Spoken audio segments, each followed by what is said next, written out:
I hope we've had a good week so far. We know it's been storming, rain, and all that all week long, but today was pretty decent. But anyway, it's time for us to start.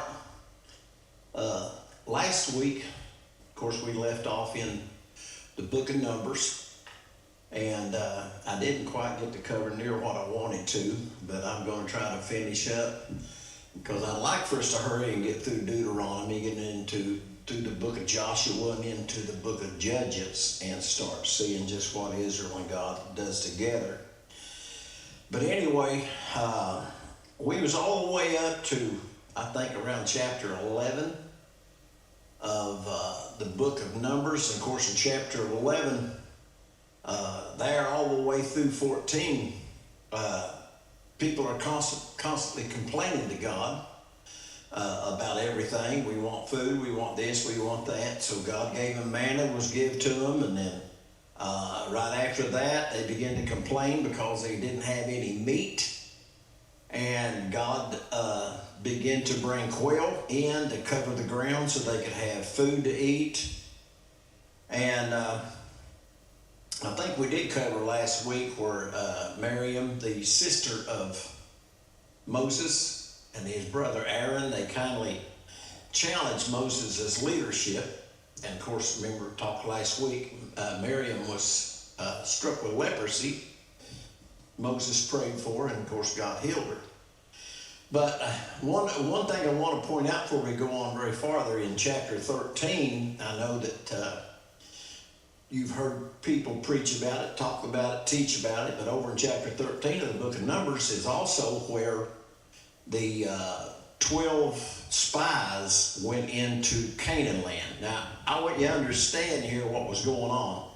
They had left Mount Sinai, and they went to this place where they was, Kadesh, I believe they stopped in a place called Kadesh. And in that spot right there,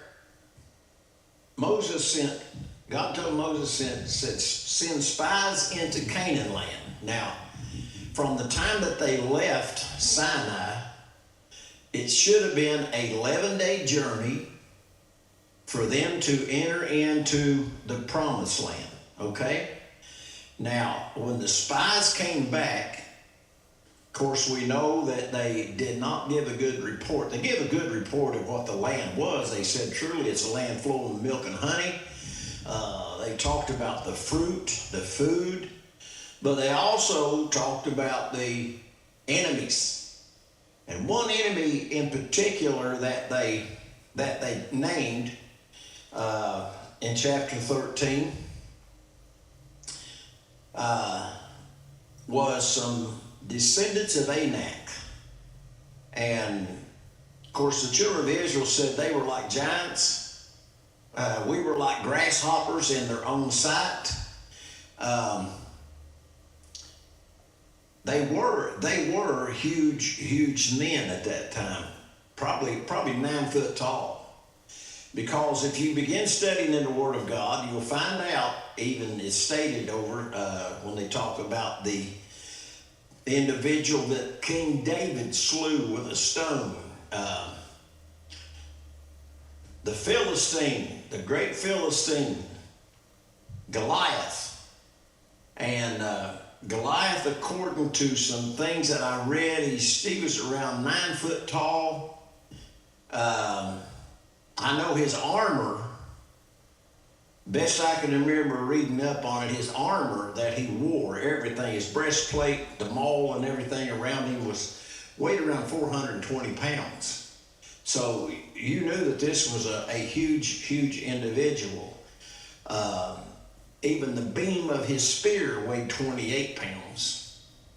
And of course they talk about how much the head of it weighed and all this. So he was a huge individual. So you figure Goliath, according to the size that they give, and of course they go by a cubit.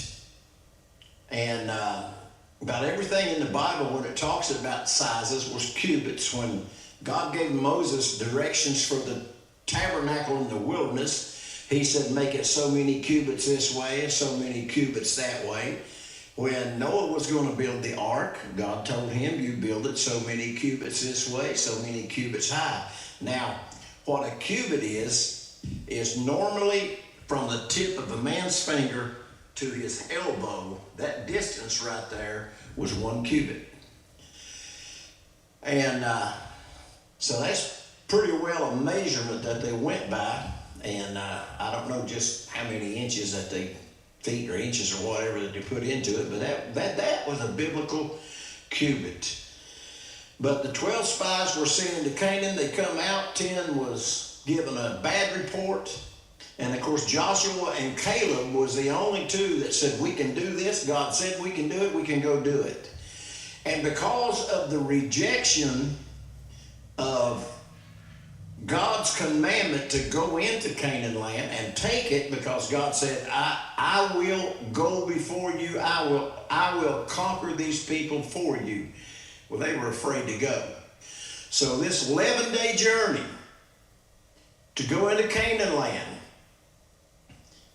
now has going to take 40 years to go into Canaan land.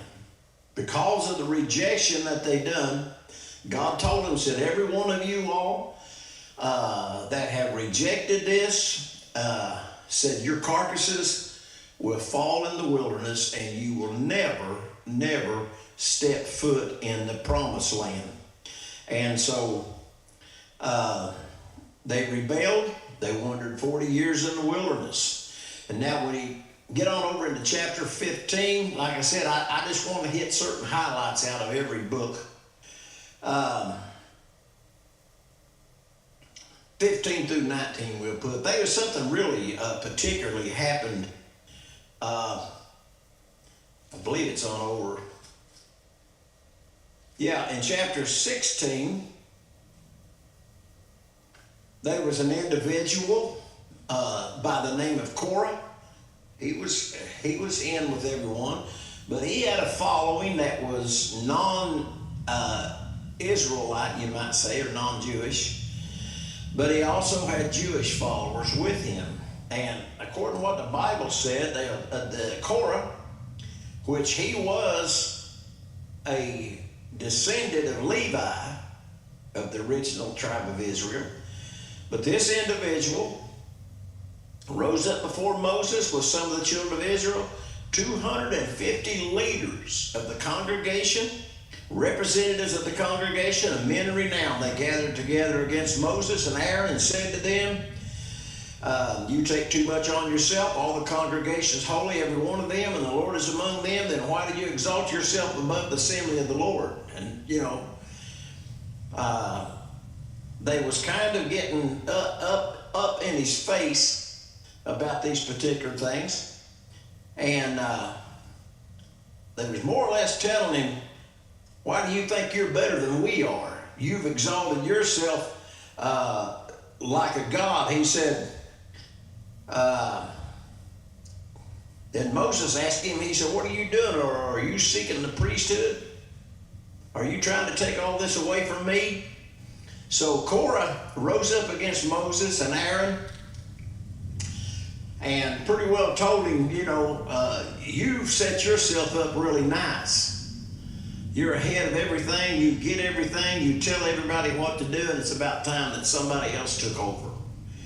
So Korah, the man by the name of Korah, had about 250 followers with him besides some other little people coming in. There was 250 of them that was holding censers, that they wanted to do the work of God. So Moses told them, in the morning, you come before the tabernacle, you guys bring your 250 censers and have them full of incense. Moses or Aaron will have his. We'll come here and see what God says about this particular thing. So they come the next morning and they brought all of their censers. Every man took his censer and put fire in it and stood at the door of the tabernacle and meeting with Moses and Aaron. All these men there with 250 censers, and Korah was with them. And the Lord spoke to Moses and Aaron, saying, separate yourselves from among this congregation, that I may consume them in a moment. And they fell on their faces. O God, of all spirits and flesh, shall one man's sin bring you angry the whole congregation? So God said, speak to the congregation and say, get away from the tents of Korah and Dathan and Abiram. And Moses rode up. They went and told everyone, get away from these men's tents or anything that they own. And then Moses said, if these men die a natural death, then God's not appointed me and set me over everything. But he said, if the earth opens up and swallow these men, then you know that God's appointed me. And when Moses got done speaking, the Bible says that the earth opened up and swallowed Korah and Dathan, Abiram, and all of their family, their children, and everything they had. Swallowed it down. And the 250 men that was standing there with the censers in their hand, fire came down out of heaven and burnt and killed and consumed every one of them. And then God told Moses, said, you tell Eleazar the priest to come out here and pick all these 250 censers up that they burn incense in, because I still think they're holy censers, and beat them out and add them to the altar, the sacrificial altar. Put that bronze on them to remind people when I say something or when I pick somebody, that's what it's going to be. Pretty well what it boiled down to. But anyway, there was also a question in leadership. And so Moses told a bunch of the leaders, he said, I'll tell you what you do then. Said everyone bring their rod or their staff. Back in those days, everybody had a staff. You know, Moses had his that he used in Egypt. Everybody had a staff. So he said, bring your staff, and we're going to see just who God has chosen among everybody here to be the high priest. So they took everybody's staff, and they took it and they put it in the tabernacle overnight. And the next morning when they went in, and they picked up the staffs, everybody looked at theirs, but then Aaron's staff, that dry stick that he'd been carrying, his staff had budded, had leaves on it, and the Bible even says that it had ripe almonds on it. And of course, later on you'll find out that in the Ark of the Covenant, inside of it, God had it laid out to where the 10 Commandments that was wrote on stone by his finger was placed inside of the Ark of the Covenant. There was a homer, they call it, or a certain amount, a quart or a half a gallon of the manna that fell from heaven. They put it in the Ark of the Covenant. Now these was for memorials. And they also put Aaron's rod in the Ark of the Covenant. And all of these things were memorials for the children of Israel later on down the road. But here's one I really wanted to get to and point out a few things about it. The children of Israel, well, of course they got complaining again. And crying about this and all that, and they journeyed from Mount Horeb by the way of the Red Sea to go around the land of Edom, and the soul of the people became very discouraged in the way. And the people spoke against God and spoke against Moses. Why have you brought us up out of Egypt to die in the wilderness? For there is no food, no water, and our soul loathes this worthless bread. What they was telling God is, your blessing to us is worthless. We're sick of it. We're tired of it. So the Lord, listen to this, the Lord sent fiery serpents. In other words, poisonous snakes started crawling all through the encampments of Israel and biting everyone, and people started dying. And of course, when this occurred, people came to Moses. Oh, we've sinned. We've spoken against the Lord and against you. Pray the Lord that he take these serpents away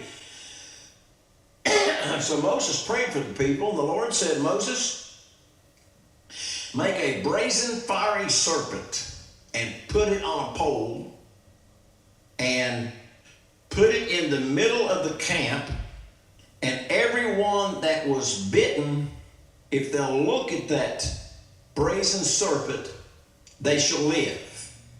Now, over in John 3 and 14, John 3 and 14, Jesus spoke these words. Now listen to this. Jesus said, as Moses lifted up the serpent in the wilderness, so shall they lift up the Son of Man. Now think about what Jesus was saying here. God told Moses, said, you make that brazen serpent, put it on a pole, whomever has been bitten by the serpent and looks at that brazen serpent on a pole, said, they shall live. And Jesus used that analogy talking about himself. In other words, you could break it down like this. He was more or less telling everyone that has been bitten by the serpent called sin. Okay? Jesus said, just as Moses lifted up the serpent in the wilderness, so shall the Son of Man be lifted up. And guess what? Everyone that looks to him will not die, but they'll live. But they must accept him as their Lord and Savior. And not only that, they must live for him. Just saying I'm a Christian sometimes is not good enough, because you got to live it. Okay?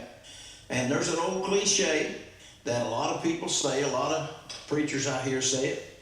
They'll say, you're the only sermon some people's going to hear. You're the only Bible some people's going to see. And of course, I agree with a lot of this, okay?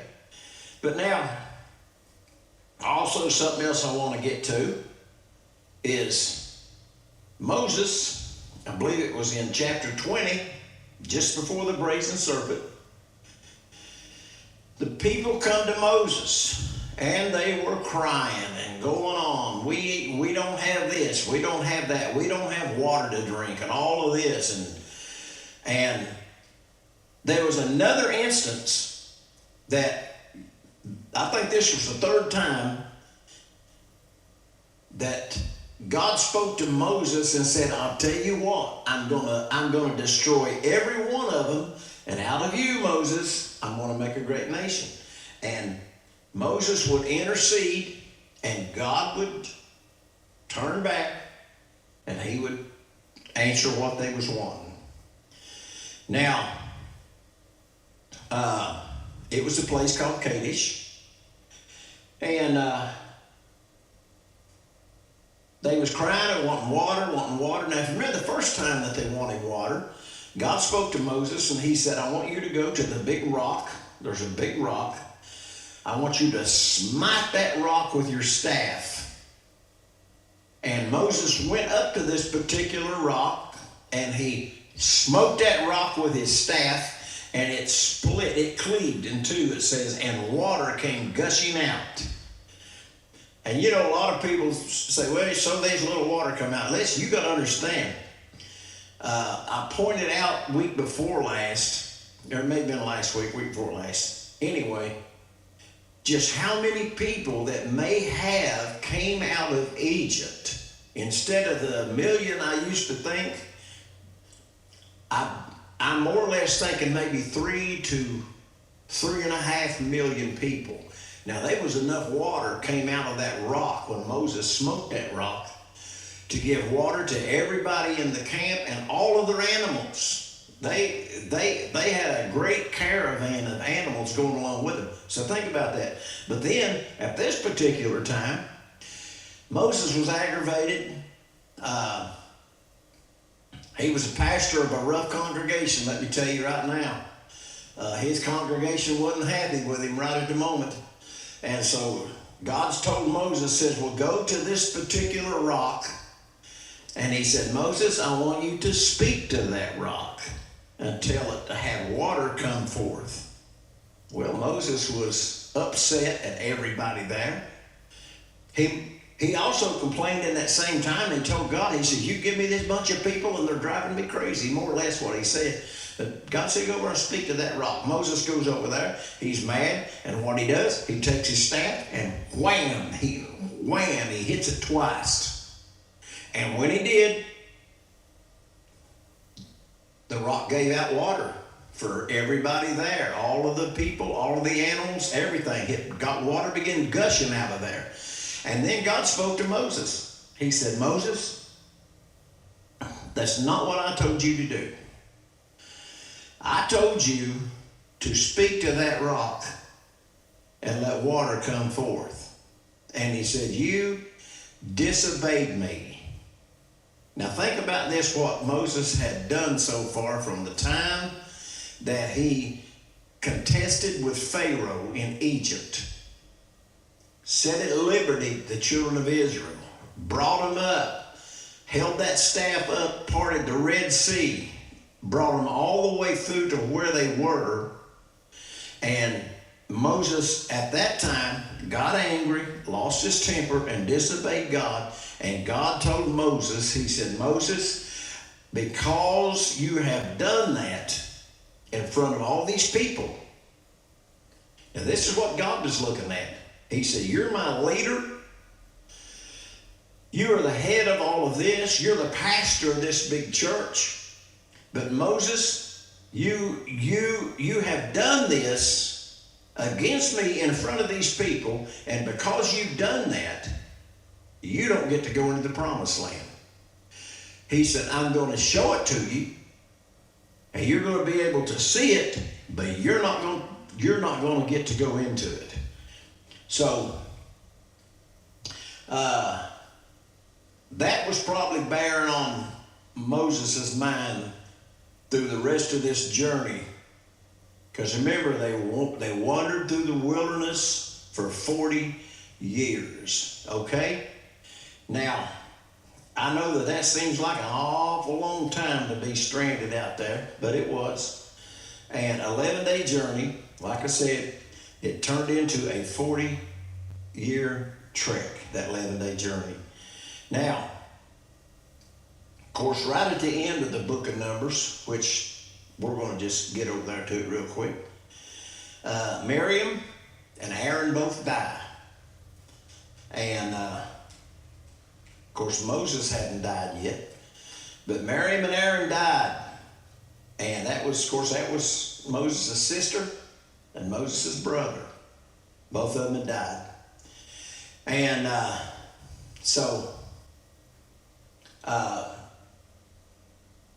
they bury him. And then something unique happens here at the end of it. They begin doing some of their battles. They battled victories over certain Canaanite kings, different things of that nature. And so God was giving them, of course, they come to the end of the journey at this point. In chapter 33 of Numbers, God has Moses to bring all the children of Israel before him. And God begins to speak. And he began to tell them everything that he brought them out of. In chapter 33, it is God reviewed with Israel all the blessings that I've done for you, all deliverance that I've gave you, all the healing that I've done for you. He reminds them of all the water, all the food, everything that he done for them in this particular chapter in 33. He was reviewing the past 40-year events with the people that was there. But you got to remember, everybody that was there at the rejection of Canaan was dead. This was the new generation that had followed up. But they knew everything that was going on. So at this particular time, now you know Numbers is called Numbers for a reason. Number one, they number in the beginning. And then when they get over here ready to go into take Canaan land, they's going to go and fight against the Canaanites. So what they done is they took census again, okay? Now,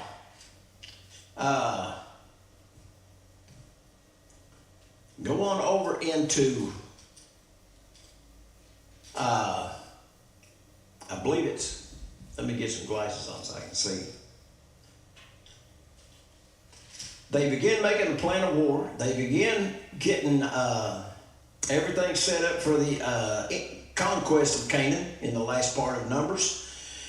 And then the Lord told them, said, when you come in the land of Canaan, this is the land shall fail to use inheritance. And of course they begin to break up the boundaries of it all, this, that, and other. But, okay? Now,